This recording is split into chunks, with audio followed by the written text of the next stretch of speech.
Hello, hello, hello, and welcome to episode 13 of 40 something podcast, ironically recorded on a Friday. Don't think that That makes us Friday the 13th, but it is Friday 13th episode. episode. That's all we got. That's like the coolest correlation we had for this shit. That is. And that sexy voice is my hetero life mate, Jerry Mullen. Oh, good evening. Although we skipped a week. We did My- skip a week, but that's not a big deal. I had an opportunity for a date night that wasn't really like a full date night, but yeah, whatever. We had a good time anyway. Anytime you can spend with your wife. But you had a great opportunity the next morning to be at work at 3 a.m., so. Oh, and it sucked. It sucked. I was so tired. But How I long, made of, it. how long of a day did you put in that day? Oh, like 6 hours. I was out by Oh, 9. No, that's not bad then. yeah, no. When I used to do inventory when I worked at Lowe's, we had to be there at 5 a.m., and it was considered a short day if we left by 6 p.m. doing inventory. And that was for 5 days straight, and it was just... Our inventory starts about 30 days before that date. Okay, we start generally trying to find the shit we know we've lost all year, and then going from there, and finally on that Saturday morning, home office sends us 500 random bins to count that we hope we've gotten, and we did. We passed, which worked out really well, but. Yeah, it's just getting up so early for it that sucks, It was Yeah. getting up early Friday and then Saturday, and then it was like, yeah. But hey, free breakfast. Nothing It wrong. wasn't, Well, it wasn't a complete loss. hopefully it was a decent breakfast. There were fresh bagels from Bakery Delight Nice. and an assortment of other things, but also they had salmon to put on it, which I don't understand. Salmon? Salmon, like fresh salmon, like I like fish, but I don't like fresh, cold, dead fish on my bagel. First thing in the morning. Yeah, at 5 o'clock, and I'm like, bagel, cream cheese, good to go. I don't even do cream cheese. I like, I'll usually eat a bear. If not, I'll do a little jelly on it, a little grape jelly. I like if they're hot bagels. If you get a good hot bagel that's fresh, no, not toasted, fresh. Yeah. Put a little cream cheese on it is all I think all you need. But if you do, they're like, if they've been sitting for a little while, I toast them with a little butter. That's good enough for me. And see, I'm the opposite. If it's a fresh bagel, like still warm, I won't put anything on it. I think it's just delicious the way it is. But like if you get them at the grocery store, they're maybe made that day, but they're cold. So I usually what I do, and my wife thinks it's disgusting. You cut it in half, put some jelly on, you microwave it for about 5 seconds. And it just gets that jelly, just melts the jelly just enough that it kind of soaks into the bagel. I like using bagels for BLTs. I think they work perfect. Never Slice done of bacon that. It's perfect. Especially if you get it can't be a bagel that's like monstrously thick. Yeah. You know what I mean? Like, sometimes you get them and they're really big. But you get ones that are a little thinner, they're perfect for that. It's like a sandwich. It's really good. English muffins for mini pizzas is also great. Oh, I use the rolls. Like the rolls you buy and you put them on a tray and put them in the oven. You know what I mean? The dinner rolls. Oh, okay, yeah. Like the ones in the tube. Yes. That explode and scare the shit out of you no matter how old you are. That's so satisfying when it happens. It is. It really is. Get the fork out and push it a spoon. Speaking of forks and spoons, because I can't believe I have something to go along with that, is that my daughter's playing Splatoon 2. Uh-huh. I don't know if he plays that or even has it. He played it for a while, but he's moved on to other games. So he'll Fortnite. Fortnite, Fallout 4, Team Fortress 2. Those are the games of the moment. Yeah. So they have the Splatfest, which is every month they have like Yes. whatever. I know Splatfest, double XP weekend, and all that Basically, fun stuff. Splatfests are arguments for adults. That's how I see this. So this week is forks versus spoons. What's more useful? The spork. No. Perfect marriage of the two. Yeah. The only time you could use that in a non-strange way. Anyway, fork or spoon? Fork. Hands down. Yes! Hands down. Spoon's got a lot of good uses, but damn, a fork has so much more. I know, she argues it, Howard. She's for spoons. Anyway. But then they won, before that was pulp or no pulp in your orange juice. Oh, you got to have pulp. Pulps, yeah! Yeah. Yes! Yes. An over 40 thing. All right, and then the one before that was which Ninja Turtle? Leonardo. Michelangelo.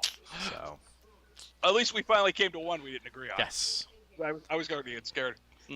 Jack would be happy. His favorite's Michelangelo, but I've always loved Katana, so Leonardo was de facto always mine. Vegas was Donatello, which I was okay with. Yeah. I like Donatello too. But, The most useful character in the NES version. Yeah, I know. It's funny you say that. Now. Because you're talking about the video that I saw that I didn't watch. The one where is it Mike Matei's Yeah. video? Yeah, where he's No Donatello, no scrolls. No scrolls, right? So I'm watching that, and this must be a new thing in Let's Plays. Is that in the randomizer? Do you notice a lot of them out there? I haven't watched a randomizer, so I'm not even sure what it is. The randomizers are like the one I'm watching now is Pro Jared. I don't know if you watch his videos. Whether you do or you don't. I know who he is, but he's on Game Chasers. That's how I know him. But Yeah, I've never seen him. All right, so his videos are like semi-in-depth reviews of more of his personal experience with the game. But he's doing the Zelda 2 randomizer. Now let's be fair. Zelda 2 is fucking hard, real hard. You know, in terms of an NES game, it's hard. It's not unchallengingly hard, but I mean, it's not so difficult you can't beat it, but it's hard. So now take that formula and move everything around. Like one of the most base items you need in that game is the candle you see in a cave. You get it early. If you don't get it early, every cave in the game is dark, and you can't see the enemies, thus not finding essential other items you need. So a randomizer is just basically like a homebrew almost. It is. Okay. Now, like the one I've really watched a lot of. I watched this one guy on YouTube, believe it or not. Of this guy does. Yeah, I've seen it. I don't know really what it is. I'd like to try it. Anyway, it's a randomizer of Final Fantasy IV. Final Fantasy IV was, I don't know, 2 in America, but 4 in Japan, whatever. So it randomizes all the key item locations, which in that game I think there's 20 key items that you need to progress the story. But it also randomizes where you pick up people and who you pick up in the game. There's like 15 characters in the game, maybe 16. I think 16 characters in the game. But it randomizes where you get them. So realistically, you start with 2 characters. It changes the story a little bit to streamline the game. It's made for speedrunning. So you get 2 characters. Now they could be 2 end game characters. They could be 2 beginning game characters. You're lucky if you get an end game character, which is really good. But if you get a beginning game character, you're really not out much. You're just picking up the game. But all you do is go from the area to area that you remember. You have to remember how to play it, too, which is really funny. But yeah, like us watching it, and me and my brother, I got my brother into watching them, believe it or not, and we yell at the TV. We're like, when you get when you played Evercrack. Yeah. Let me just say, when you got a new item or a new weapon, what's the first, let me just say a weapon or armor. What's the first thing you did? You checked out the stats. Yeah, you got the stats, and then you equip it if it's good, Yeah, right? absolutely. I will go hours without equipping something that I could see is awesome. Oh my god. He gets like you literally could get end game gear in the first like 5 treasure chests of the game. It's so random, and it's got a website dedicated to it called. It doesn't even matter. I can't remember it now anyway. But you need a ROM of the game. And it randomizes it for you. And then it needs a seed, which is like an 8-character thing. That's like a common thing, I guess. But you can set certain things and certain challenges and stuff within the game. It's really neat.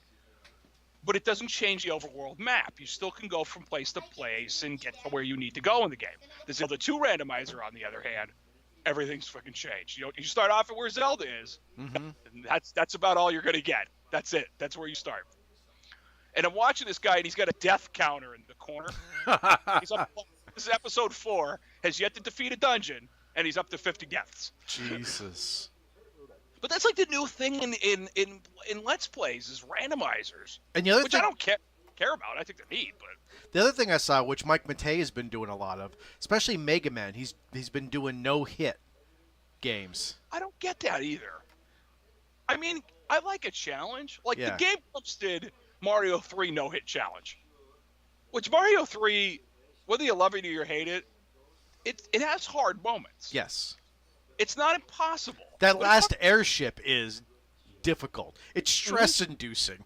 Yeah. Because there are sections in that last airship, which I know, I mean, people who play it like that, they memorize it just like speedrunners. But I mean, there's sections, if you've never, hopefully you've played Mario 3, not you, but everybody listening, that on that last airship especially, there are sections that you literally go out of the screen. And you have Yeah. to know what's where, and it's just, Yeah. that boggles my mind. Yeah, there's a lot of like, I don't know. It's just like the trend. Like, speed running Yeah. was the run for a while ago especially for us, But now it's like randomizers are the thing now. And like that Final Fantasy IV one, to go back to it, there's a whole community of people speed running that. Like they set up the seed and all the things, and then there's like 50 people that give it a try to get the fastest run in it. That's Which I think crazy. is pretty neat. I mean, that's cool, but that's just... Like that's like I don't have that kind of life force. I made one of the ROMs, and I want to try it. I just need 4 hours to give it a shot. And let's be honest, the guys that are doing this aren't in our situation where they have a full-time job and a wife and a family. This is their job to play Yeah. games. So Yeah. that's how they make their money, so they can afford to... People are making $500,000 a year playing Fortnite. I know. What's wrong with this? Well, that's not going to happen too long because Fortnite numbers are going down because the kids go back to school this week. It's the most wonderful time of the year. Yeah. Yeah, kids go back to school on Monday. Great. yes. I'm off that day too, which is really great. So put them on the bus, wave goodbye with a glass of beer in my hand. 7 o'clock in the morning. It's gonna be great. It's gonna be so great.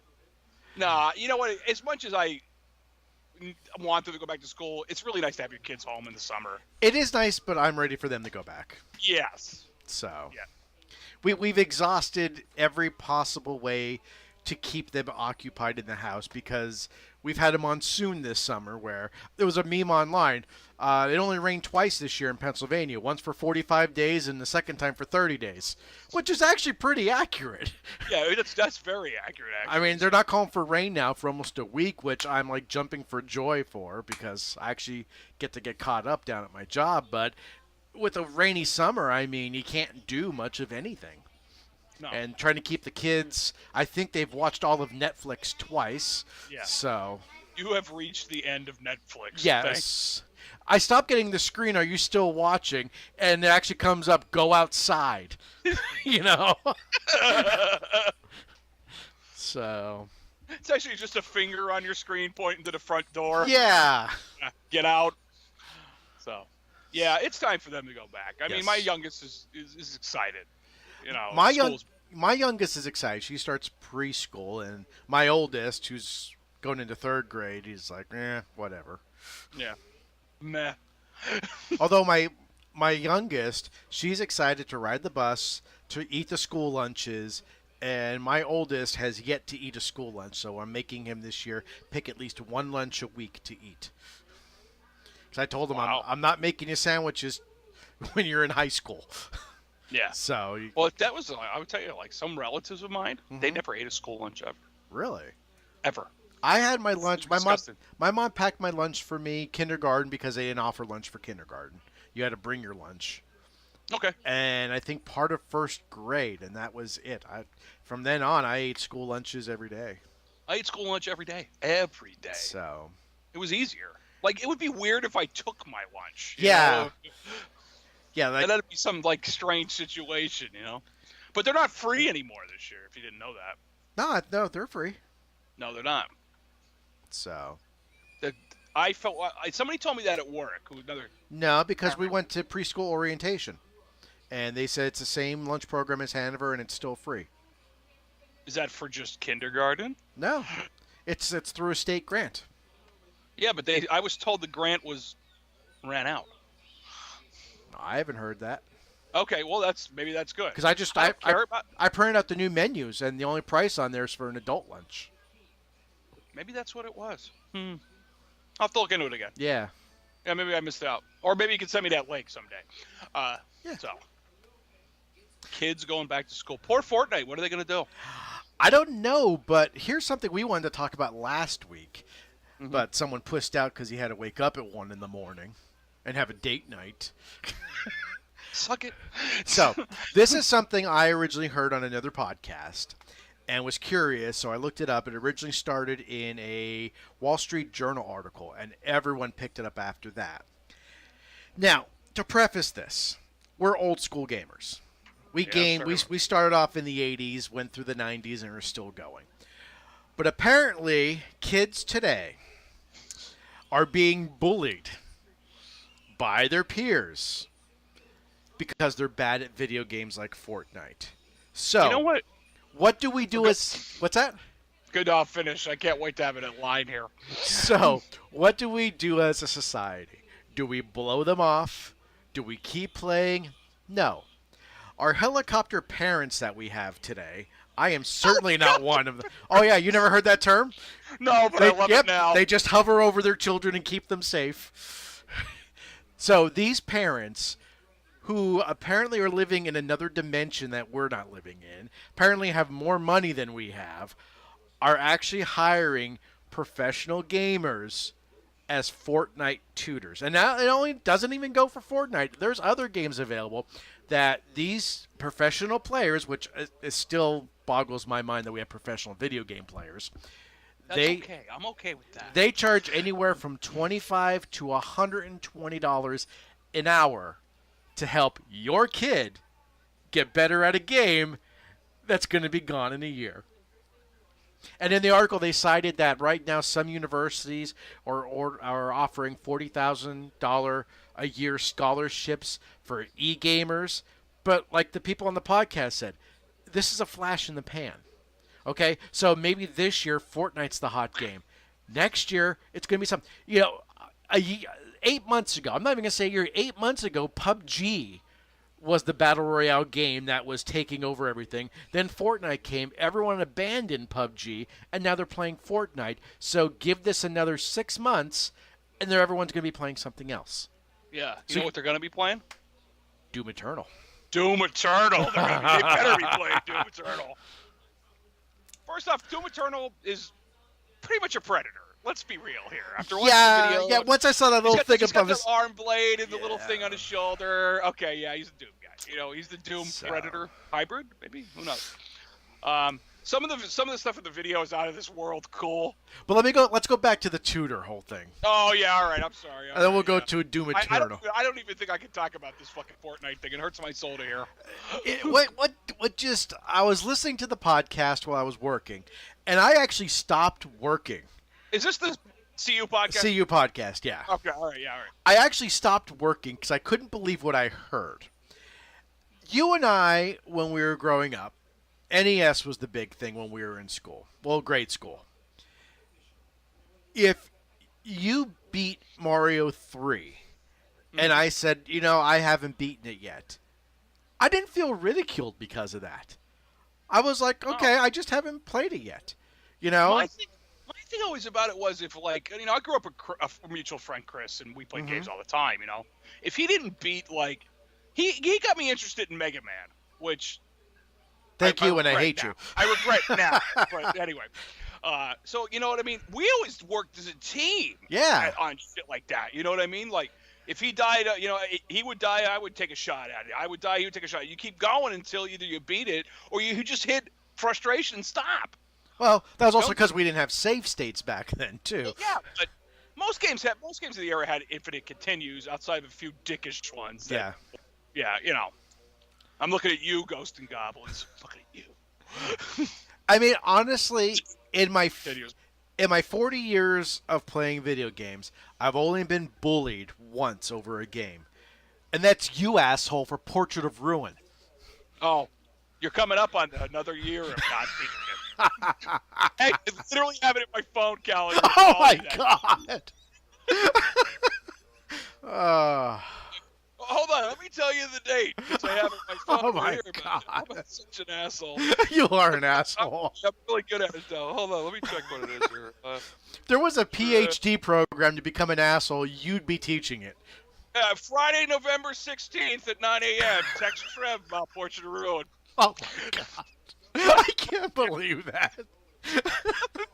Can you? by now that the real beating I've given you on that, you would have just played it and beat it by now. I probably should, but there's something about this. Show me the end screen on one of your own on your DS. I will never bring it up ever again.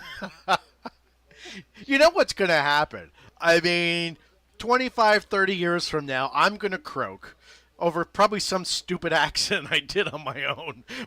You're going to come to my funeral, and you're just going to look at the casket and go, asshole never beat Portrait of Ruin. What I'm going to do is slip the DS inside. There you go. Just right in the coat.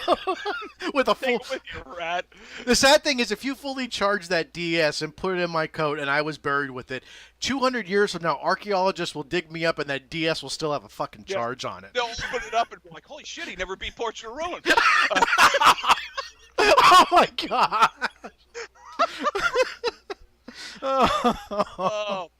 So did you play? We're talking about Castlevania. Let's go on to. Are we done with the Fortnite thing? Because I'm disgusted. Yeah, because I'm just disgusted by that. It's just, yeah. Yeah. So let's go on to. So we brought up Castlevania. First off, did you play Mirror of Fate? I tried. Did it work on the? Because this relates to other stories we're going to get into. So yeah. This is the gateway story to it. Okay, you're talking about the 3DS title I was telling you about, yeah. Right? Yes. I got the emulator up and running at 4 frames per second. Oh, yeah, that's not going to work. No, that's not going to work. I got it running in the sense of the term running, but not playable. Running. Yes. Wow. So. Okay, so Mirror of Fate's it's like a 2D, 3D game. It's really good, actually, but it's not like what you think it is. So, all right, so there's like 2 stories we could take from here. Okay. We're going to talk about how come all of a sudden Nintendo's on the hardcore Crush to ROM website run that they're doing. Did you notice this? Oh, I know all about it because Emuparadise is gone. Well, it's not gone. Their downloads are gone. The de facto place for 18 years to get ROMs. Not only ROMs, but to get BIOS files. Not only did they... That was good. That was a good way to save you on that one. Go ahead. Not only did they have that, the most useful thing they ever had. First, when I was getting into MAME emulation back in the day was when you download, if you ever look at MAMEs, there's different versions of the game. And it'll tell you what the parent ROM is. Mm-hmm. That to run this, you need to have this ROM. And most sites don't tell you that. They just assume you know which one, and you can get frustrated downloading 8 different ROMs of the same game and none of them are working until you find that parent ROM. That they still have that information up, but it used to be type it in, point, click. They used to have a premium program that I paid for. I think it was $3 a month, and you get up to 7 downloads simultaneously and no ads. That's how much I used the site. And now, it's gone. Yeah, and they're not the only site. No, they're not. That got hit by this. Nintendo went on and they do this about once every couple years. If you look at the history of this, they go on this ROM rampage. What's convenient is that Nintendo's online service is about to start next month. Yeah, so maybe this is a preemptive strike. And this they went extreme on. They went extreme on. When from the lawsuit I heard about, which wasn't for Emuparadise, they shut down preemptively because I forget the name of the first site that got sued. Nintendo was suing them $100,000 for every infraction of their trademark.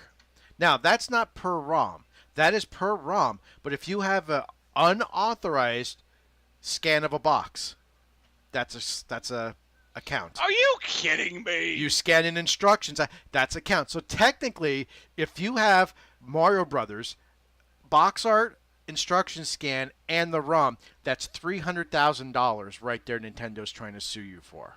That's crazy. And what? Yep, and that's why these sites, they just all shut down. They're like, we can't compete with that. And who could? Yeah. And that's why Emuparadise, the guy that runs that, he had a nice letter up on the site saying he's still going to keep the information there, but immediately got rid of all the downloads. And he used to have downloads of all that stuff. Instruction manuals, Nintendo Powers, EGM magazine, That's the other thing. I haven't checked. Maybe you could check. They were supposed to make the Internet Archive take down all the copies of Nintendo Power that got released like 10 years ago. Yeah, but didn't Nintendo put them up? I don't know. I know at the time they said it was okay because we talked about that back when we did Growing Up Geek, that all the issues were available. But I did hear on the CU podcast that they talked about this, that they were supposed to go after the Internet Archive to take down all those issues. Basically, That's them just being dickheads. Absolutely. I think the Internet Archive needs to exist. Absolutely needs to exist. You know? So, you know what? Because let's be real. The Internet's going to be around for ever. Mm-hmm. Unless, we had a Fallout 4 kind of shit. But anyway. Skynet. Nintendo, Skynet. Oh, yeah. Big Brother's watching. But Nintendo very well could disappear tomorrow. And here's my thing, and this is the cry of every gamer that I know. We've had this discussion many times. If you make the game available, people will buy it. Yes. But right now, if I wanted to play a copy of the original NES version of Chip and Dale's Rescue Rangers, I either have to go to a gaming store, hope I could find it, or go on eBay and pay an extravagant price for it, or download the ROM, because right now Nintendo does not have a download service that I could download that game and pay for it with. I could tell you how to get that, but I understand your point. Yes. What I'm saying is there's no legal... I'll tell you after. There's no legal way for me to buy it directly from Nintendo. I have to buy it anyway from a third party. Mm-hmm. So Nintendo, you're not missing out on a sale. Yeah. Because you're not selling it to me. If you made it available to me at a decent price, I would buy it. When the Wii came out, the Virtual Console, I can't tell you how many games I bought in the Virtual Console. Why? I bought too many. Yeah, because it was legit. I didn't have to worry about it. I got to play it on my big screen, and it was wonderful. And I didn't have to hunt down these carts. But now you're making it to a point that not only am I not going to be able to buy these games, but how many games have we found in our emulation quest that we've never heard of before, that never got a chance to play? We play it, and now we love it. I think, plus your homebrew market is there. Yes. You're never going to be able to play, what's the name of that damn game? Shit. It's damn, I can't remember it. It'll come to me later, of course, because I don't want it to. But it was oh, there we go. Finally, I fixed my damn screen. I had you on the full screen. I'm like, what the fuck did I do? That is frightening. Anyway, took a lot of Trev there. Jesus. So anyway, but there's that guy.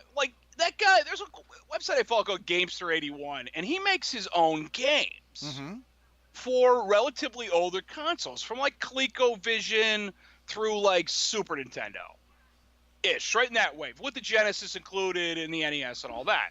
And he's making a game called Sydney Hunter and the Caves of Destruction or something. It doesn't matter. Sydney Hunter's the opening of it. But the only way you can play that is via a ROM.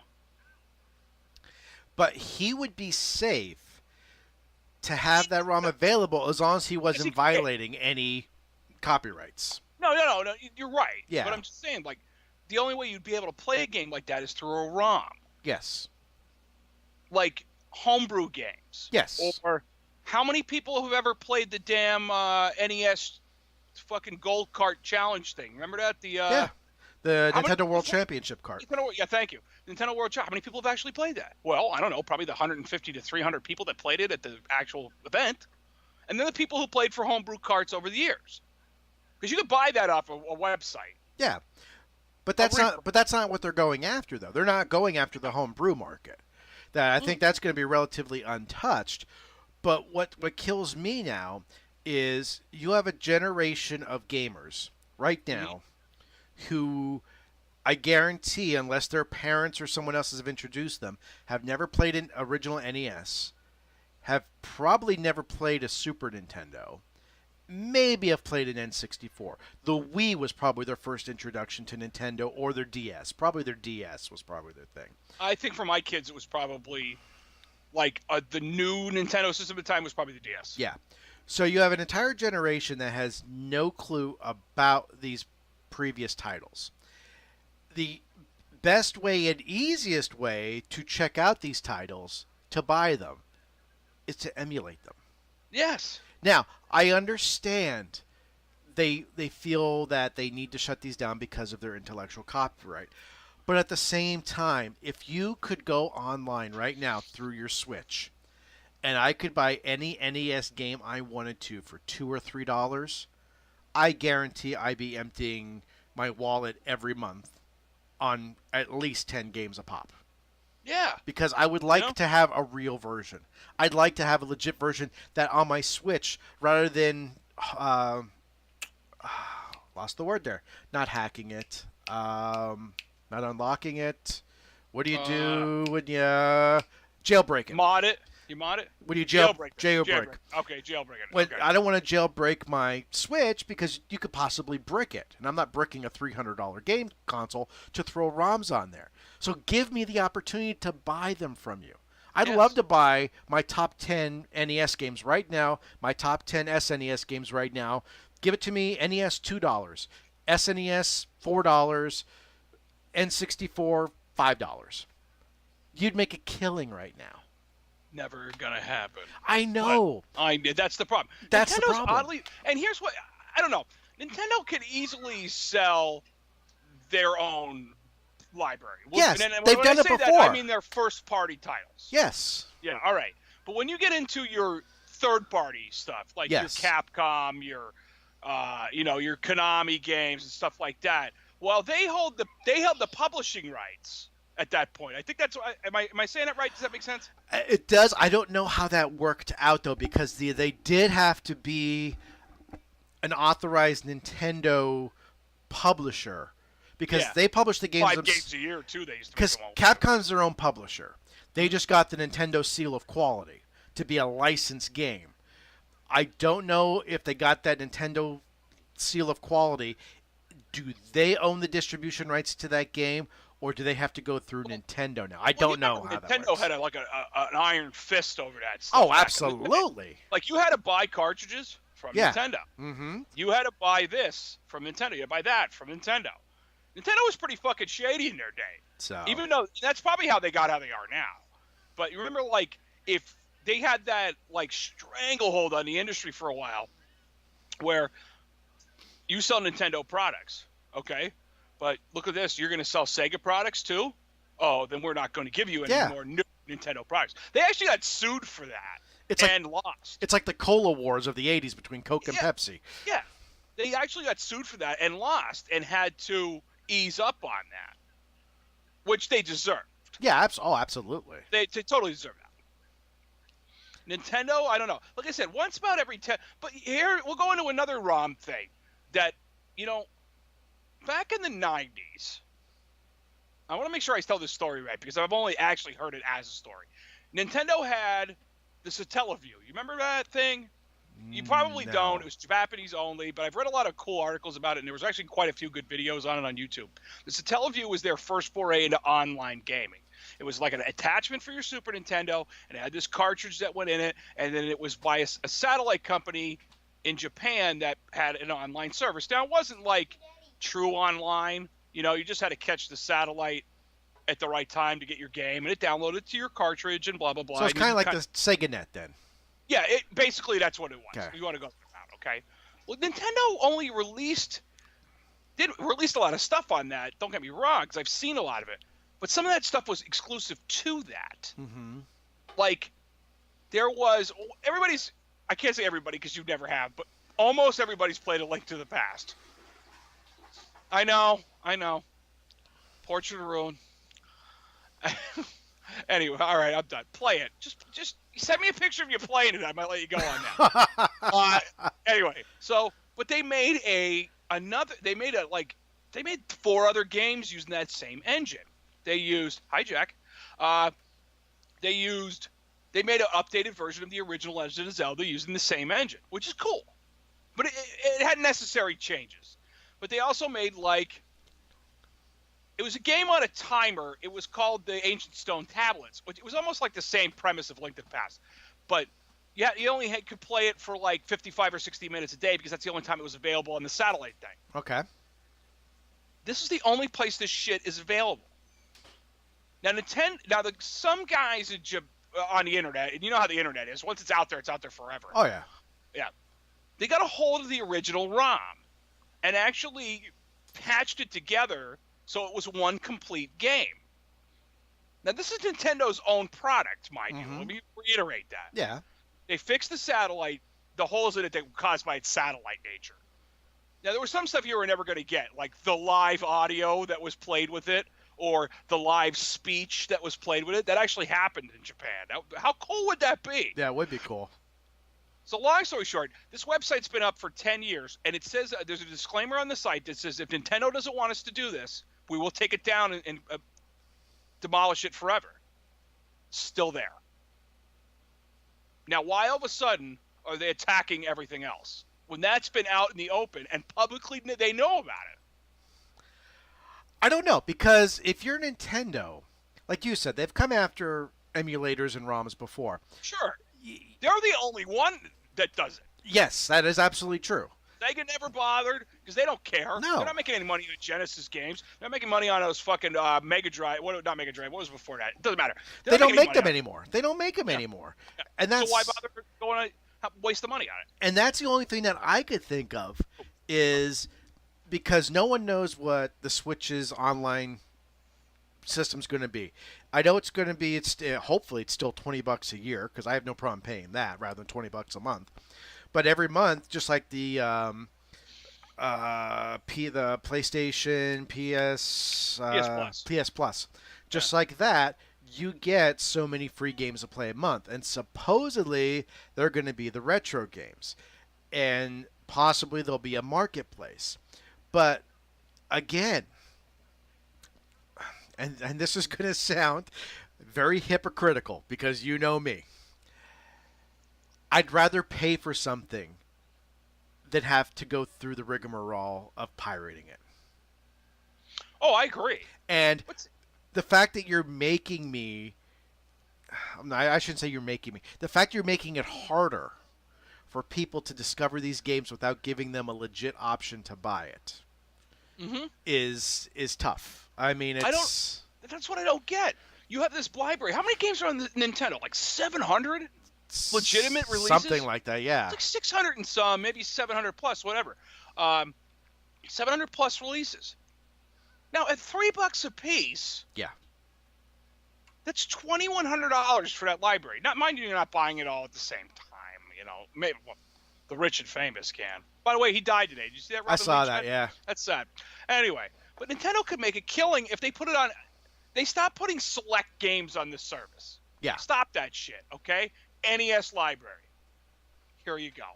I would be happy to pay $20 a month. And I'm telling you this, Nintendo, so be ready, because I'm a cheap son of a bitch. He is. I'll attest to that. Yeah, and my family will too. $20 a month to play the back log of NES games. You'd make a killing. Like it's almost like a Netflix service. And you get to choose your tier. So okay, $20 a month, I get the entire NES library. Or for $20 a month, I get the entire NES library. Or $30 a month, I get both. Yes. I mean, no brainer. Yeah. $30 a month, take my money. Yeah. You know?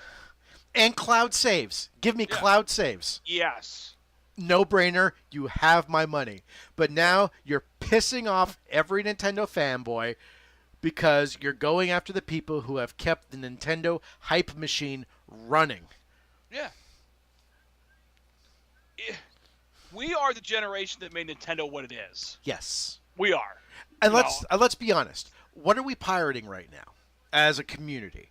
NES games, SNES games, N64 games, GameCube games. I've never even done a GameCube game. I've done a GameCube game. It's tough. You need quite a bit of power for that. Okay.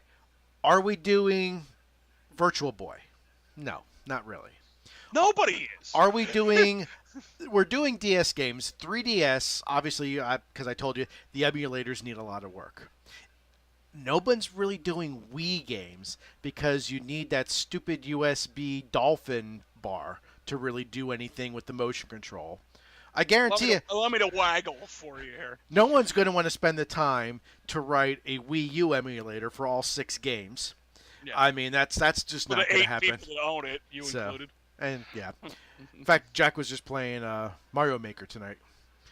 But you're dealing with a very small subset of your library that people want to play. Give it to them. Yeah. Give it to Yes. them. That's all you got to do. It's not that hard. Just give it to them. Yeah. Because I'm sorry, if I go down to the aptly named video game store, so that name is just funny and not funny at the same time. Wins for originality. Yeah. Well, I tell my wife, I'm going down the video game store. Which one? The video game store. I always say the one on the square. But if I go down there, they have an entire case. One side is $5, the other side is $4. All NES games. I'll go down there tomorrow and I'll buy 10 of those $4 games for $40. And Nintendo, you just made as much money off of that as if I went online and downloaded those 10 games. Yeah. You made nothing. Yeah, Nintendo. And you know what? They're notoriously bad about aftermarket. They hate that. Yeah. The But they secondary can't stop market. it. Because, yes, they can't. No. But you know what? Nintendo was critical in Japan about stopping rentals. Really? They went to war in Japan, but they were part of the whole deal. Like, media in Japan can't be rented, like movies, video games. I did not know shit that. like- yeah, you can't be rented. Because when they came to America, they went to war with Blockbuster Video. Oh. God bless Blockbuster Video, by the way. I loved Blockbuster Video. Oh my God. Okay, anyway, that might be if that could be the name of the show. How exactly do you spell that out? That needs a GIF. I do that. I do that every time my mother will mention Toys R Us now. You gonna take him to Toys R Us? No, Mom. Anyway, Pour a little gin on the grave. Yeah. When Blockbuster, Nintendo went to war against Blockbuster, so they couldn't get them on. And I'm not telling you the whole story. Actually, it's a gaming historian thing. I think I got it from. Oh, okay. Yeah, I think that's what it is. So they didn't go to war over rentals. They went over war about copying. That's my wife. Copying of their manuals, which is what they're doing now, like we just talked about earlier. Yeah, they went on the attack on Blockbuster to that because that was like copyrighted material you were just photocopying and basically giving away. Okay, so let me back. Got it? Okay, I have a question, and this is actually legit. Because are they going after the video game rentals who, when they lose the instructions, are just putting photocopies in the game, or are they going after the people who rent them and then are photocopying them? No, they're going the first one. The first one, okay. I was just curious because in high school, I worked at a video store. We had games. That was notorious that we would get games back with no instructions, but we never photocopied instructions. I was just curious how they were going after that. Yeah, they were attacking them on that. That was one of their big things. They lost that anyway. Everything all right? Yeah, I texted my wife to get me a drink, but she's asleep on the couch. So. You want to take a second and go get a drink? No, we're recording. Okay, all right. Hold on a second. Oh, that's refreshing, isn't it? Yeah, it is. It is. You have no idea. Anyways, yeah. Rated T for teen. You know what? Bullshit. I could do this. I could knock on my son's door. Okay, keep talking. All right.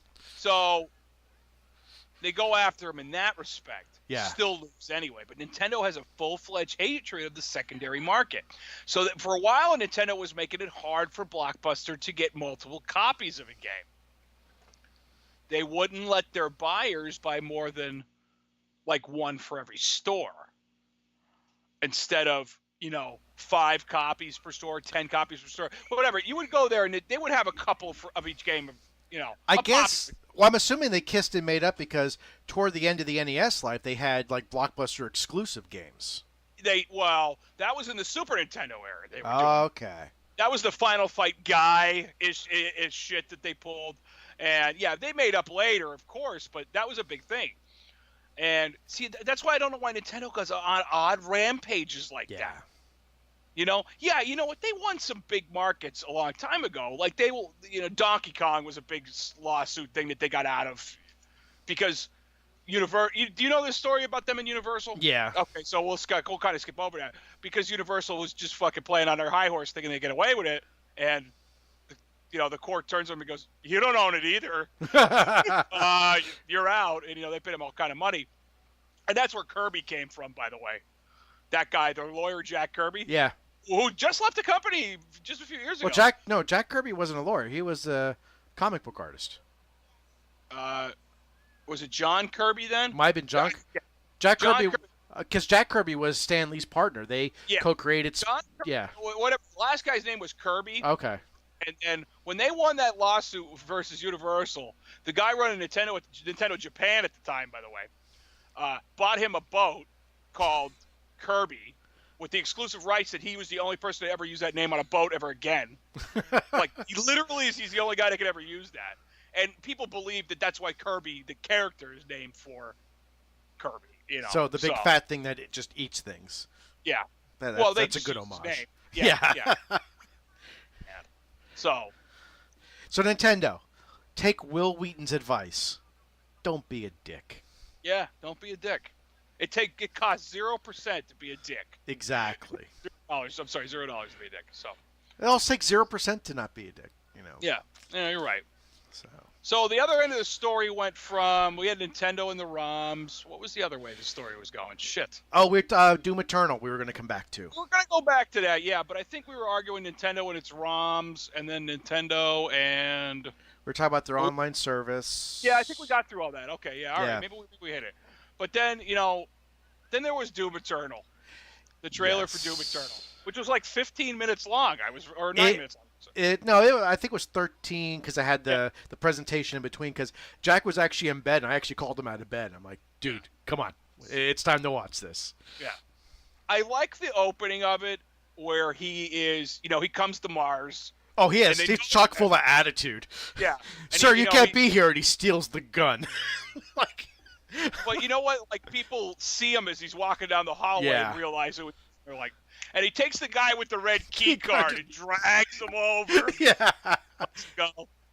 Then he rips the plasma rifle out of that other guy's head, which is nice. That was a really good throwback to the original plasma rifle. It looks just like it. And then you got into the meat of the trailer, of the gameplay, where they were on, they're on, I think it's Phobos they're on. I don't know if they actually said that or not. Well, no. Well, it's going to be Hell on Earth, but where they showed that BFG-10K, they're in orbit above Phobos. That's where the ships were, yeah. But him going, and then you get in the meat of the gameplay of, now he's got the shoulder rocket launcher, and it's also a flamethrower. Flamethrower, yeah. I couldn't understand what that was for a while. I think it's in that, if you played the Doom, I want to say I have to say the new Doom, because if you played the original Doom, it's nothing like that. But the new Doom, and he has, like any good shooter, he has grenades. And if you've gotten at least to where you are in the game, you know that by now. But he has 3 types in that. There's like a regular grenade, and then like one that leeches health off of bad guys, and another one's a distract. What do they call it? It was a hologram that took the enemies away. The Hollow Duke. That's what I call it. Yeah, that's what it is, basically. Yeah, exactly what it is. But in that one, it seems like they're going to replace the grenades with the shoulder cannon thing. That's what I get out of it. But the most intriguing part of it for me was the super shotgun with the goddamn grappling hook. The meat hook on it, yeah. Boom, and he pulls himself towards it, which I think that might be the new double jump mechanic. I'm hoping. No, because I saw double jump in there as well.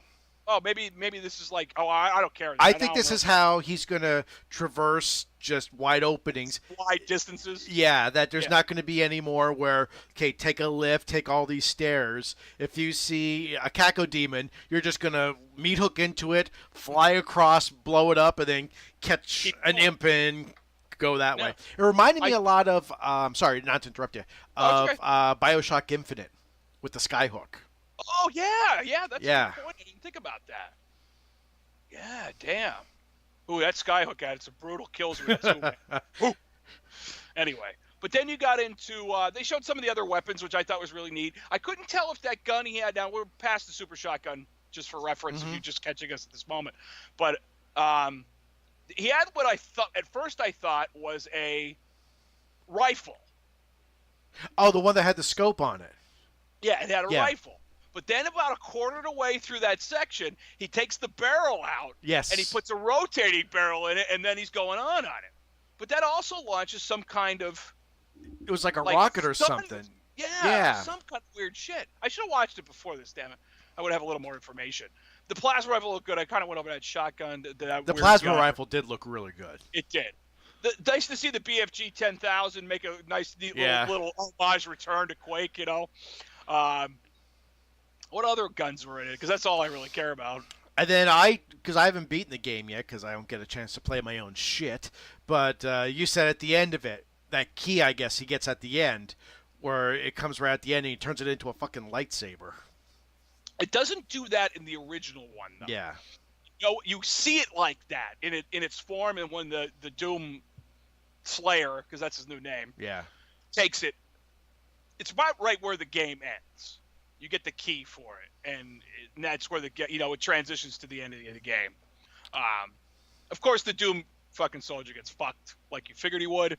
The one thing I'm curious about is they didn't show it in gameplay, but they showed it in the concept art, in the models, was there's this creature that has aspects of the Doom Slayer, some of the armor, and they're like, looks like a Doom Slayer, huh? Yeah, there's a story behind that. So are we going to get Nega Doom Slayer? I don't know. Are we going to see something that maybe he was the first Doom Slayer and they tried to create another one and it was corrupted? But to me, the fact that they said you'll find out is good, because that means there's going to be a nice storyline. Because that's what Doom 3 was fun, because it was a good storyline with it. Yeah, besides the fact that it was all monster closets and semi-okay action. It wasn't a perfect game, but it was the first Doom game to really try to flesh out a storyline. Yeah. Good multiplayer. So, yeah. That was a lot of fun. We should do that again. Someday. Yeah, Someday. Right. We've been trying to get a Blood or Duke Nukem match going for ages. We can't ever get to it. But I really... Now, my feeling on the whole trailer is that, first off, no John Carmack. Anyway, not involved in it at all. Anyway, I'm sorry. It just doesn't feel doomy without him. But I think what I'm hoping, and I was talking to my nephew about it, who's kind of very into gaming too, my wife's nephew actually.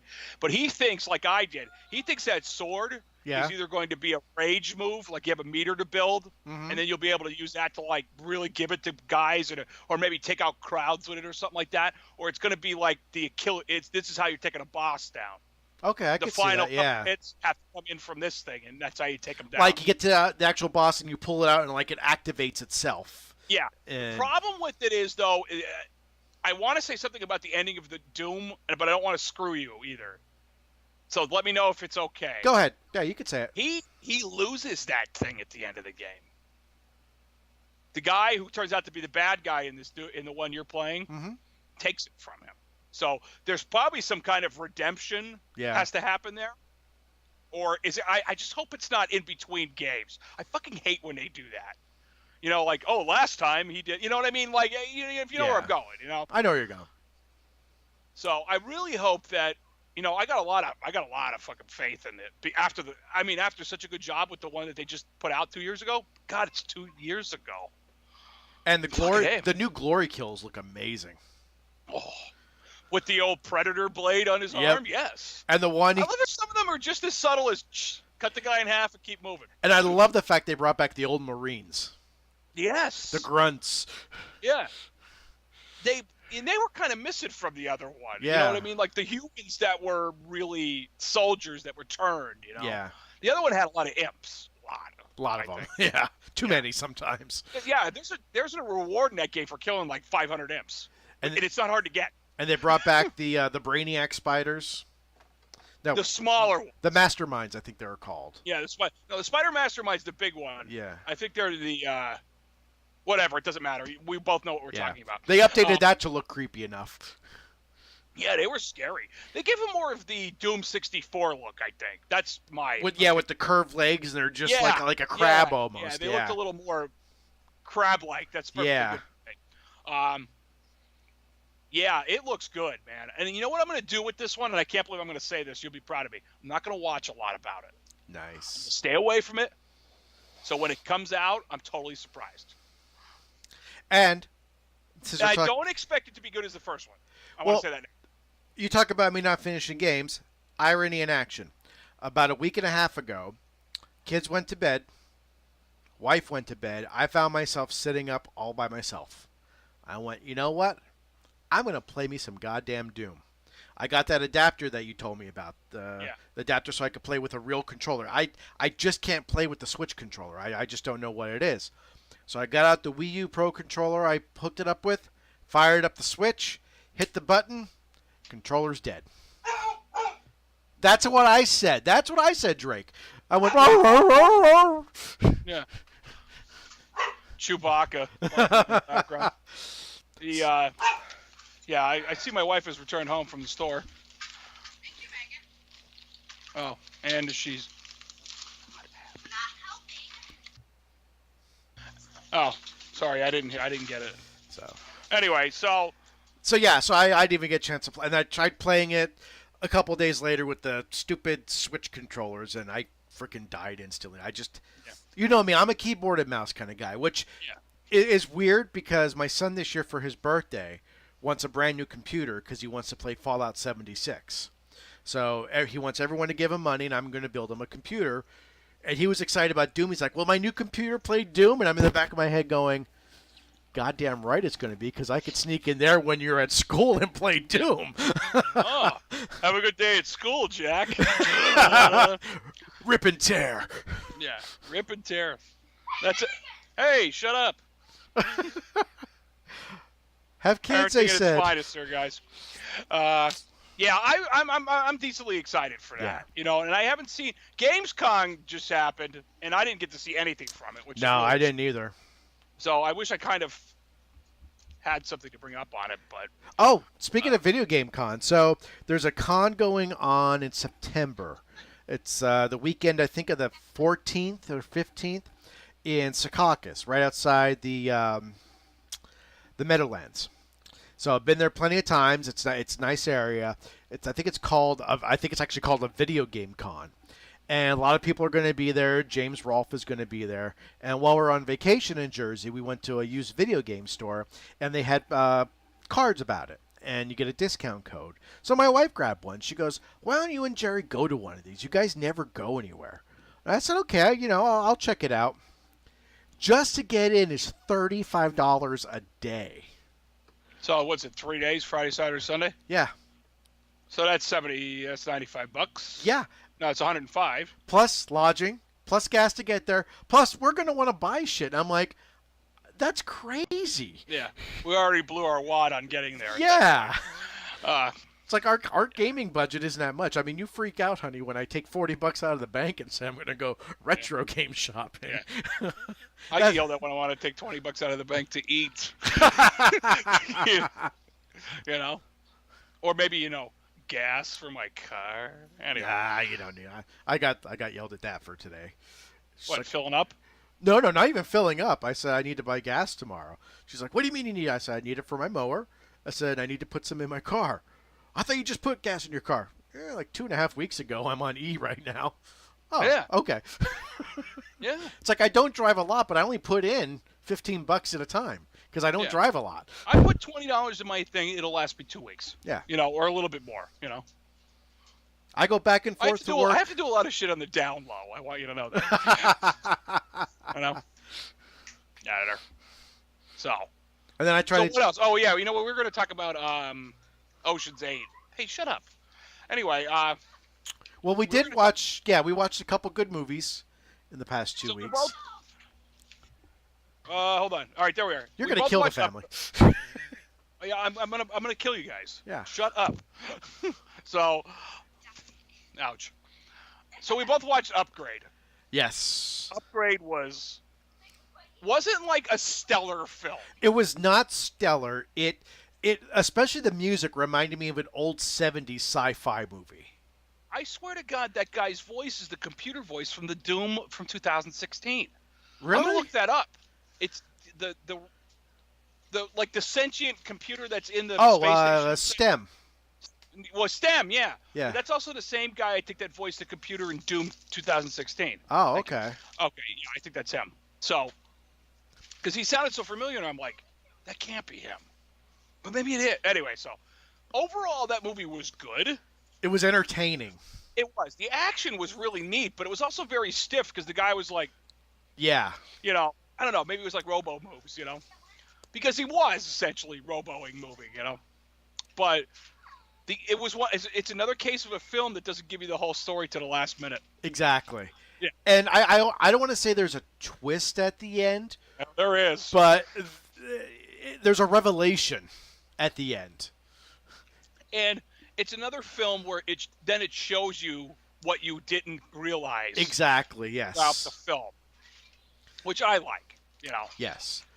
Will I rewatch it? Probably, but it's not something that I'm going to rewatch every once in a while. Yeah. It reminded me a lot of Equilibrium. Equilibrium, the storyline wasn't that great, but the action sequences were fantastic, and that's every once in a while I rewatch that movie just for the action sequences. Okay, so let me ask this: did you see The Equalizer? No, I have with not. Denzel? Gotta watch that. Okay, That's great. So my new judgment, even though it did horribly, for any kind of revenge movie, is Death Wish. Taken? Oh, No, Death Wish. Oh, I don't know. Death Wish was fun. Death Wish was fun. Via comparison of the original one, not so much, but whatever. So but it was really. Would you say The Equalizer is better than Death Wish? Or is it just, we'll say, different? It's different. Okay. I'll check it out. Denzel is, I can't say more brutal than Bruce was in Death Wish, because damn, you're gonna be dying. Jack's gonna kill you. Right there, you knew it was bad. You know what I mean? Or when he tortured the guy with the brake fluid. Yeah. Oh God, that was hard to watch. But there was stuff Denzel did. There were a few moments where I went, "Holy shit!" I don't know. Have you ever seen Training Day? With Denzel? Yeah. No. Because to me, that was brutal Denzel in Training Day. Okay. And it wasn't for what he did physically. It was what he did mentally, and I'm not going to spoil the movie for you by any stretch of the imagination. No. It is worth the watch. I will roger that. Yes. So we both saw Ocean's 8, though. Yes, we did. We kind of talked about this right before we started the show. I said my only issue with Ocean's 8 is it's a good heist film. Yes. It had a lot of the feeling of the original Ocean's 11. We're not talking the Frank Sinatra one. We're talking the one from 2001. The George Clooney and Brad Pitt. The George Clooney ones. It had a lot of good feelings. It had a lot of feeling about that. A lot of cameos from the first one. 2 of them, and they were probably the lowest level characters they could have got. Actually, there were 2 other ones planned, but they actually cut them out of the film. Really? Yeah, look it up. I think it was Matt Damon's character and. It definitely wasn't Bernie Mac. Well, yeah, I don't think he's I don't think he's showing up for a sequel anytime soon. Maybe he'll help him from beyond the grave. Probably there's Casey Affleck. No, it's the old guy, Saul. Old guy. He was in that. No, he wasn't. Yeah, right at the beginning when she gets out of jail. Oh, you're talking. Oh, okay. I know what you're talking about. That's Carl Reiner. That's Carl Reiner. Yes. Carl Reiner was supposed to have a cameo in it too, yes. and they filmed it but cut it from the final film. Why would you cut Carl Reiner? Yeah, seriously. What's wrong with you? Anyway, so overall, a good heist movie. My problem with it is that they killed Danny Ocean in the film. Well, off camera. Okay, I'm going to preface this because we talked about this in another podcast. Alert. Well, we talked about this on the other cuts. You said that's why your brother wouldn't watch it. At the end, when she's making that martini, I honestly don't believe that he's dead because I was expecting him to walk around the corner. I was kind of Kelly said the same thing to me too. She said, Yeah. you know what she said in the film that makes you think he's not dead? You better be in there. You better be in there. Yeah. Yeah. So I don't think he's dead. I don't think he's dead, but the series is. Now, here's my thing with that. If they make Ocean's 8 and 9, I mean 9 and 10, then that's a pretty big box set to buy in the long run. Especially if you take out, if you buy the Sinatra one too. But I think we're never going to get a film with both teams. No, that's never going to happen. No, especially with Bernie Mac dead. The thing I will say, and this was, it reminded me of the very first Ocean's 11, is you didn't know where it was going until the very end, and when they had that last reveal, and they showed you how everything happened, you realized, holy shit, I did not see that coming. No. That was great. They're really good at hinting things throughout the film that you should keep your eye on. But you're not doing that. No. You're watching the entertainment. You know? Like the biggest one in Ocean's 11 was the Pine air freshener when they're planning everything, hanging from the rear view. You don't realize what that is till the very, very end, and you're like, son of a bitch. And then it's... and you don't realize it. They don't have that sort of reveal, but when they had the reveal, it was like, damn, that was pretty good. Jiggy damn. And let's be honest, we're guys. There was more eye candy for us in Ocean's 8 than there was in Ocean's 8, 9, and whatever. 11, 12, 13. Yeah. Well, as much as I do like Julia Roberts, she's hot. She's only in the first two anyway. And then what's her face in the third one? No, the blonde hair. I can't remember her name because I actually do. I probably don't know it. She's really hot. But most of the girls in Ocean's 8, except for one or two of them, were eye candy heaven. Oh, yeah. Just watching Sandra Bullock and what's her face? Kate Blanchett. Kate Blanchett, yeah. Kate Blanchett on screen for an hour and a half that was enough for me. Yeah. That was nice. It was nice. And that dress she walked out of prison in was like, hello. Yeah. Cha-ching. She's putting the straps on her fingers. Yeah. Anyway, I'm surprised. You know who should have been in that film, and I know you don't like her, but I'm surprised that she wasn't off a role as Angelina Jolie. Wouldn't that seem like a perfect film she should have been in? That would have been interesting. I think she could have been the bad guy of the film and would have been fine. Well, I'm not saying she needed to be in it, but I'm surprised she wasn't. Because, Since you brought up Jolie and we're talking about the original Oceans, I watched Deadpool, the super duper cut, which is excellent. But online, they finally... and I saw it when I first saw it, I thought that's what it was. But I forget his name, but the invisible guy. That you only see him for a few seconds when he gets hit by was Brad Pitt? That they did confirm that was Brad Pitt. He went in and filmed for 8 minutes. Yeah. And they gave him a coffee as payment because he wouldn't take money for it. Yeah. So how do you weasel yourself into a Marvel film? You're fucking Brad Pitt. Yeah. You don't have to worry about that. But the super duper cut does add a lot of subtle extra scenes that it does make the extra cut worthwhile. Is Domino in it more? I think she's in it for a couple extra seconds. There are scenes in there that may have been in the theatrical one. I've only saw that one once, and I don't remember these scenes in there. So I'm not going to go ahead and say this was in there. This because it's not that fresh in my head. But I there were certain scenes. There were certain extensions. There was a lot more Juggernaut in it. Oh, that's good. So that's enjoyable for me. So if you like Juggernaut, there was more Juggernaut. There was an extra little scene with Teenage Negasonic Warhead.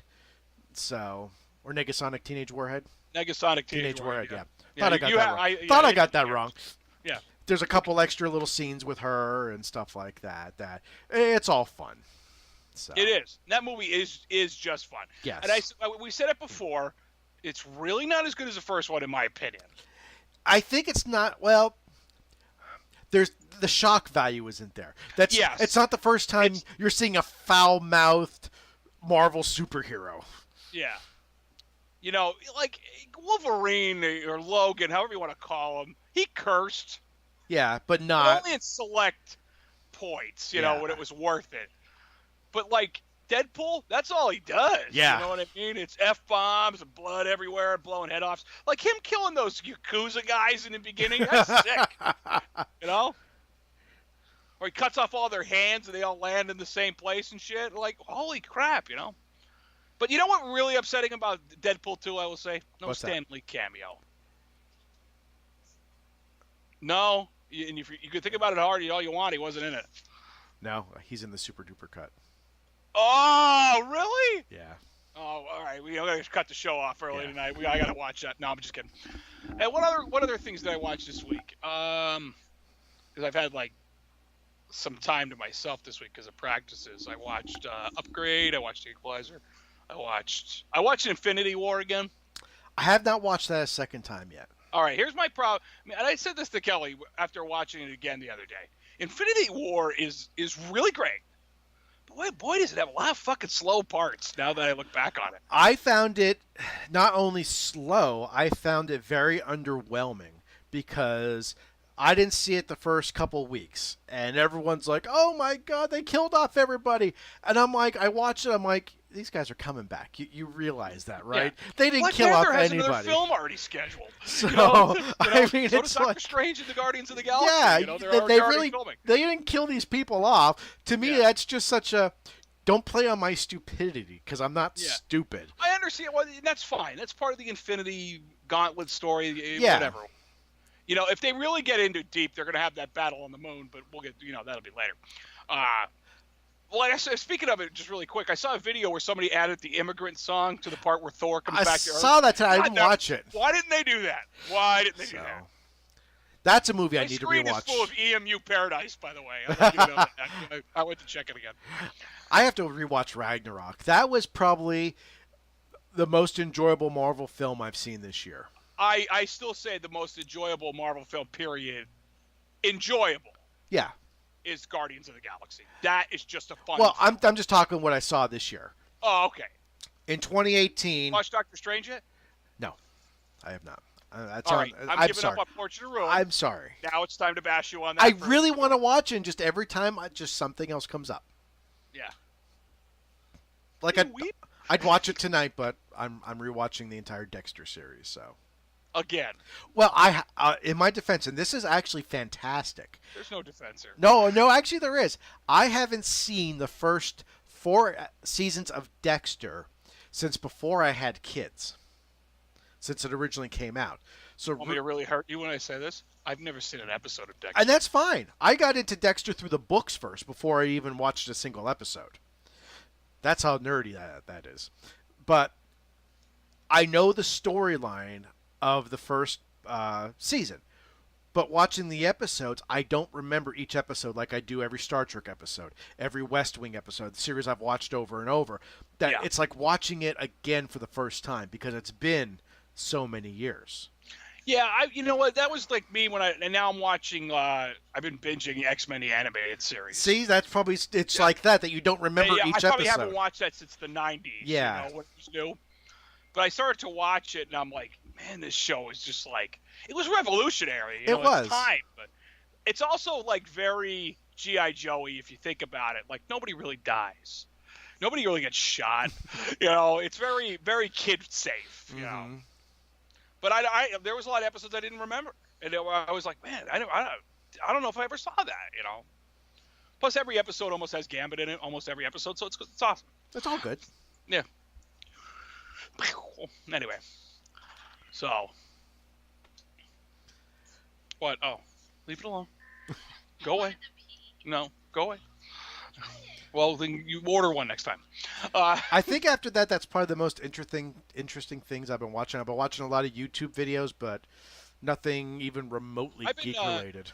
I've been watching a lot of LGR lately. I'm watching his builds. My wife she's actually watched me watch LGR so much she actually likes it now. She goes, whenever it comes on, I like this guy. Yeah, he's really cool. I like all his videos. Yeah. You know what I mean? Some of them are like shit I don't care about. Like when he he does all those videos about The Sims. I'm like, yeah, we just move on from this. Like I skip them. But when he does builds or oddware, yeah, I'm there. It's there. Like he did the one today. In fact, I haven't watched today's with the 72X CD-ROM. Yeah, that's really cool. Actually, You know, now he's got that computer he built for it, The lazy green giant. laser green giant, which I think that's really funny. But that makes me want to build like an old '98 machine. You know what I mean? Like I've been saying that for years, and I just never. Well, my sister just gave me 3 towers that I built for her that are completely ruined. Looks like her dog's pissed all over them. All the connections on the outside are corroded. They've been sitting on my porch now for about a month. That I'm going to strip them all down, take a wire wheel, take off all the corrosion, and possibly try to build a retro machine. Like turn 3 into 1. Yeah. Yeah. It's like some of them, none of them. Actually, one of them had a good hard drive. I don't know if the RAM's good. I don't know if the processor's good. Only one of them has a power supply. So. Wow. That's what I say. My brother's got that gateway down there. I got to bring up and start tearing apart. Like I want to do it. Yeah. I just have so much other shit to do. Yes. Like try to eat once in a while and sleep. You know. YouTube videos and. Yeah. Well, that's. You see where I rank that above food? Well, I mean, I'm guilty. Right now, it's what, 10:17 p.m. I want to be at work at 9 tomorrow because I'm going to be putting in probably an 8-9 hour day so I can be done before it gets dark. And I know after this, I'm going to hop on the couch. I got 3 or 4 of my subscribers that I watch religiously. One's a blacksmith, one's a woodworking video, and then we have LGR. After that, I'll probably get a snack, which I shouldn't, but I don't give a shit. And then probably watch an episode of Dexter. So, I'll be up till 12, 1 o'clock. No. I'm going to eat. I'm going to probably watch a woodworking show that I watch. And okay, I'm curious. Who do you watch? Man, I don't know the dude's name. I just found this channel. This guy's into wood lathe work, which I find. Hold on, let me find the guy. Come on, load up. Fucking app. You think I'd pull it up on the computer here? Why do that? Is it Izzy Swan? No, definitely not. I would remember that name. Okay. Hold on. Who's DB Thanatos? No, that's the guy for Quake. Yeah, Quake Champions. Because the 3 woodworkers. You see, Quake Champions went free. Well, yes and no. It did go free. No, wait, no. You're right. It actually did go free, but on Steam, it's still listed as early access. Well, I don't think that's complete. What was weird about that. Yeah. Yeah. Frank Howarth is the name of this page. Okay. It's a single guy. The guy's real super anal, but he's got a wood shop probably twice as big as my house. You want to see a fun guy? His channel is called I Like to Make Stuff. His name is Bob Claggett. He's a geek like us. So he'll build things with Pies, Arduinos. He did a 3D print of a life-size Optimus Prime gun with lights and sounds in it. He built some really cool shit, and a lot of shit that's actually practical. Like this week he built built-in shelves for an old doorway that went into their attic that he converted to a closet and playroom for his kids. Ooh, subscribing now. So, because I watch him, I watch David Picciuto from Make Something. He's an acquired taste. And if you like machinery and woodworking, you got to follow Jimmy DiResta. Absolutely. No. I still watch Norm Abram. Hey, can't beat New Yankee Workshop. No, I watch. I found a playlist on there. There's probably like 100 episodes of them. If you go on thisholdhouse.com, they have them all available too. Do they? Yep. Oh, that'll save me. Yeah, they just got the licensing rights for them. Well, the same guy made both shows. That drives me nuts. No, it actually didn't.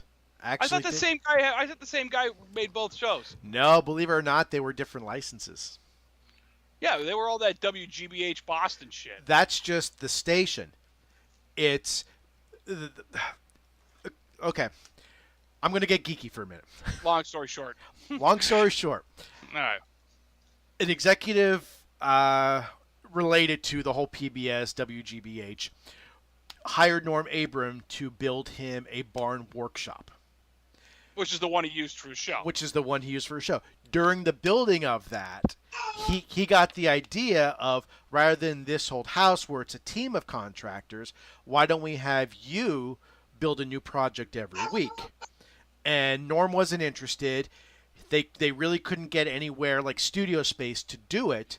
So the guy said, "You just built me this beautiful barn. We'll film it here."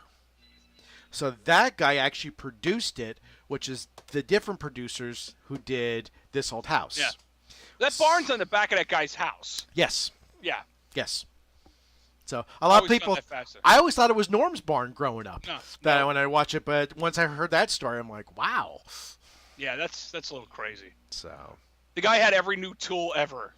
And if you ever, well, yeah, I'm sure you've watched it, hopefully at least once.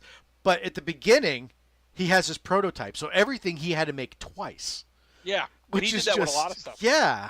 The only thing he didn't make twice, I think, like just serving from memory, is any big outdoor projects. Like he made a greenhouse, a shed, a building. Like he wouldn't do twice. Yeah, like he made a pergola, which I didn't know what that was until I think he made a playhouse once. Yeah, and yeah. He made all that stuff. And then he made a model. Remember when he did that? You remember when he did that? He made a model of the workshop. I don't remember that. That would have been cool. Yeah. But, yeah, they were the only time where he didn't make two of them. But he also used to make them for other people and sell them. I never heard of the shaker style until Norm Abram on New Yankee Workshop. He's fucking real. Yeah. But his last couple seasons were actually really good because he was giving his own, like, tricks of the trade out. Mm-hmm. Like, jigs and all that. And he goes, this is how I made this. And he would give you like a full lesson on the table saw or the router or whatever. You know, there was like 2 or 3 episodes dedicated to that, which was probably my favorite season of the show. You know, I always wanted to buy a wood lathe and just do that. That would be like, I always loved to do that. It was my favorite thing to do in wood shop in high school. And I mean, I know that's like 25 years ago now or whatever, but remember, there's no more important safety equipment than these. Safety glasses. That's right. God. Wow. You know what we need? We need to get together one night, order some pizza and wings, get a shit ton of alcohol, and just watch like alternating episodes of Jack Horkheimer's Stargazer and New Yankee Workshop. Yeah, there you go. Now you're talking. Yeah, that's like the least rockin' yet most rockin' night we probably have. Oh, shit. That's how us 40-somethings rocked on a Saturday night. That's how we rock it on. Yeah, that's right. Jesus. Oh man, we are getting old. We are. Well, I think that's it. I think we ran the gambit. I think we have, that's actually. Like I got to say gambit twice in the show. So, God, my leg is killing me. Actually, today. Let me consult. There is going to be a week. We're going to have to skip, which is we're going to either have to do an early episode or a later episode. I have an out-of-town appointment on the 8th. And so that's the 8th of September? 8th of September. So maybe... actually, you know what? No, we could do it on the 7th. I forgot. Yeah, we do it Friday night. Yeah. Originally I had to be out of town almost 2 hours away at 8 a.m., but they changed it to 1:30. Sounds like family related? It is family related. Yeah. Oh, no. It's my wife's grandfather's 90th birthday. My brother's cousin's former roommate. Exactly. Yeah, right. So he wants to go skeet shooting. So they want to get everyone together, and they want to know if I wanted to go and shoot skeet. So we are, but they couldn't get a time. There was a group. They wanted an 8 a.m. time so we could have like a late lunch, early dinner for them afterwards. But now instead of that, it's been moved to 1:30, dinner at like 4:30, 5 o'clock. Full. So, well, my wife... Have you ever skeet shot before? Oh, yeah, many times. Oh, yeah. Oh, yeah? Yeah. I've never done that. That's one of those things I'd love to do. And they have guns there you can rent and bullets. I'm like, well, look up and see if I could take my own gun. She's like, yeah, you could take your own gun. So I have to pick which gun I want to take now. And she's like, I just want you to shoot for one reason. I said, what? She goes, I want you to outshoot my dad. I'm like, I could probably do that. She goes, I really want you to show him up.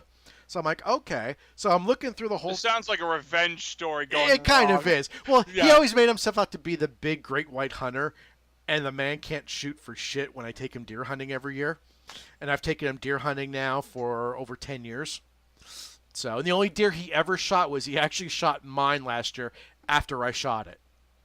Well, he's right there. Pretty much. Yeah. It's running. It's pretty much dead. It's about to drop, and he put a bullet in her. And I'm like, Yeah. that's mine. I shot her right there. Turn over. That's my shot. Oh, yeah. But the whole reason that we had to switch times is they wanted to get a golf cart because they didn't want to walk the course because it's a couple hundred acres, this whole course. Sure. So I'm reading it, and my wife's like, I want you to show him up. I'm like, you really want me to show him up? She goes, yeah, why? I said, it says here that you could bring your own golf cart or ATV. I said, I'll hook my quad up and take my own quad. And as they're rolling around on a golf cart, I'll just do circles going, getting tired, bitches. Come on, let's go. Yeah. Getting tired, bitches. To your in-laws. Yeah, your point. Yeah. Yeah, you have permission at this point. Yes, I do. Yeah. Cool. So, and I told her that's one of the things I'd like to do. That's a bucket list thing for me, is skeet shoot. Well, I made her promise. I said, first of all, I love your grandfather, which I do. Her grandfather is awesome. And I could tell you stories that are not family friendly and suitable for distribution on the internet. But I said, considering your wife is like right there. well, she's asleep. But no, I'll tell you after the cast. But save it for another week. No, I can't. This is a private conversation. All right. But I said, I love your grandfather, and I know he wants to do this. But I said, it's his 90th birthday. Should we really give him a shotgun? Yeah. And she's like, no, he'll be fine with it. I said, okay, but he better not pull a Dick Cheney on me and shoot me in the face accidentally. Oh, man. And she's like, and then she actually stopped. She goes, no, I don't think he'll do that. And I'm like, that pause really wasn't reassuring. I don't think so. And it'd be like he starts to shoot and you see Trev going, yeah, I'm going to stand 6 feet behind you, laying prone on the ground. with my gun. So It'd be good. Trev, would be a good day for the old double barrel. I have a double barrel. Yeah, I know. That's why I said that. That's a full choke, though, so that'd be harder to shoot. So I'm thinking about it. I have to go upstairs and look, because I have all my dad's old guns, and including in that is my grandfather's old guns. So my grandfather used to have what they call a 16-gauge featherweight, which is, it's like half the weight of a regular shotgun. So I may take that. Or my regular game. You want one like from Doom, 8-gauge Magnum slugs. Fucking blow a hole If you through shot a an 8-gauge gun, that would blow your shoulder. You'd be like, it would. Oh, Jesus. My cousins had them when we were kids. Yeah. Yeah, his father had an 8-gauge shotgun. Yeah.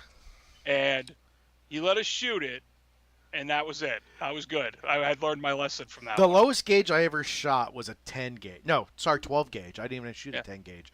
And yeah, that although the hardest I ever shot was, I have a 20-gauge I use for small game with a deer slug in it. Oh, yeah. That sucker kicks. Because I think you're using, I want to say it's 350 or 400 grain bullet. So that's how much black powder's in there. Yeah. Yeah. So that's considering I shoot a deer with 200 grain. I mean, that sucker kicked. Copy that. So, but yeah, I'll be able to do it Friday. I totally forgot they changed the time. We got the email about that last week. So, yeah, we'll be good for the 7th. So, and then so 2 weeks today. 2 weeks today, we're good. I'm putting that on my calendar now. Go ahead. Don't forget. Yeah, no, 2 weeks today, we're good. I thought we originally had to be there for an 8 o'clock time, which would have sucked because I would have had to leave the house by like 6, which means I had to wake up at 5.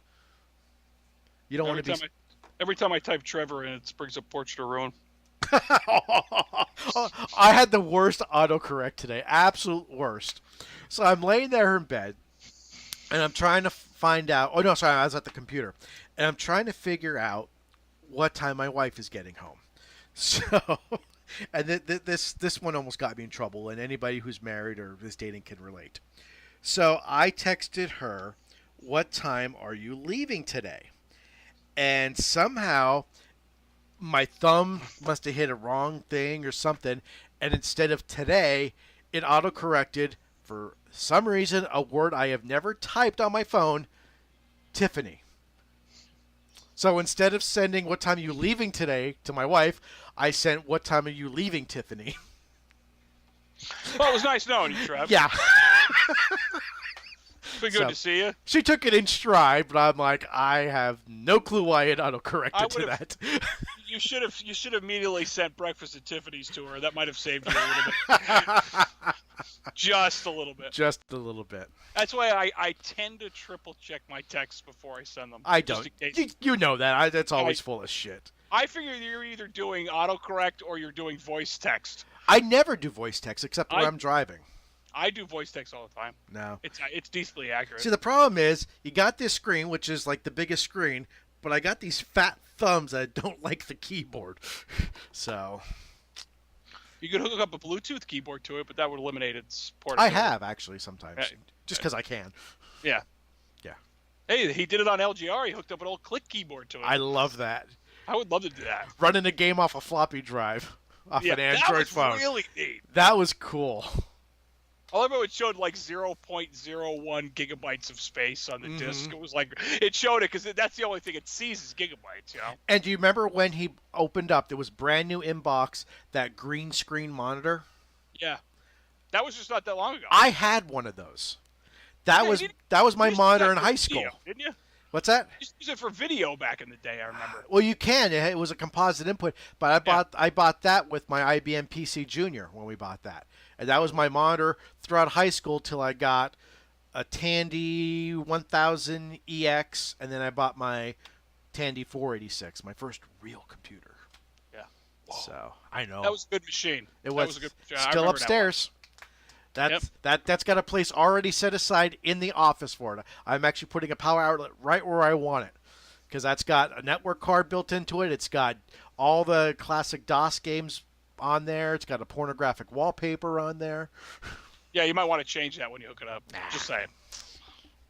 It's my domain. Kids. Yeah. Kids. Okay, my friend. I think we've beaten this horse enough. Yeah, copy that. So, again, sponsorships. We need sponsorships. Yeah. Anything. We're shills. We will try to sell anything you're willing to give us money for. We will wear your T-shirts every day. Every day. Yeah, every day. So. Fucking, we'll tattoo her. Yeah, no, we won't. Never mind. But, I mean, this is episode 13. You guys know the drill. Go on iTunes, subscribe, like us, review us, comment. Same thing on YouTube. Comment, like, subscribe. Always good. You can always find us at 40somethingpodcast.com. Yeah. So. Just remember, that's a website that is really new, which just looks like it's not. Yes. Looks fresh out of GeoCities. It actually has on GeoCities on there. Yeah. I love it. Oh, God. I love it. I've been on it in a few weeks. That site was probably one of the most fun sites I've built in years, just because I when we did the 40-something podcast, I'm like, I got to go Retros 90 on this. Yes. It was absolutely fantastic to make. I think my favorite little part are the vintage ads that pop up. Oh, you know what? I have it up right now, and I'm looking at it, yeah. The Matrix in theaters now. Yep. And then the banner ads, every time you refresh, it goes to a different banner ad, like Office 98 and Hotmail. You can get $180 into M Cash. Yeah. I never even noticed that. Oh, those are my favorite parts doing that. I think I got a dozen of them in there that rotate every time you refresh. Let's see. Oh, yeah, Intel Pentium 3 inside. There's a compact handheld computer in there. And oh, I'm going to hit it again. I never noticed this, actually. Really? Okay. Oh, hotbot.com. That's a good one. This must be for maps. MapQuest or something in there. I think it's Microsoft Maps. We used to use that when we wardrove a lot. Oh, there's a term I haven't heard in years either. Yeah. Yeah, Map Point. 500 free hours of AOL 5.0 for the first month. Yeah. I had AOL for DOS. I didn't have it for DOS. I had it for DOS. It was 1.0 for DOS. So. And it worked well. And it wasn't a resource hog like AOL really was. AOL was bad. It was. Okay, guys. That's it. Thank you for listening. Thank you if you're watching. And we'll see you in 2 weeks. Copy that. Bye.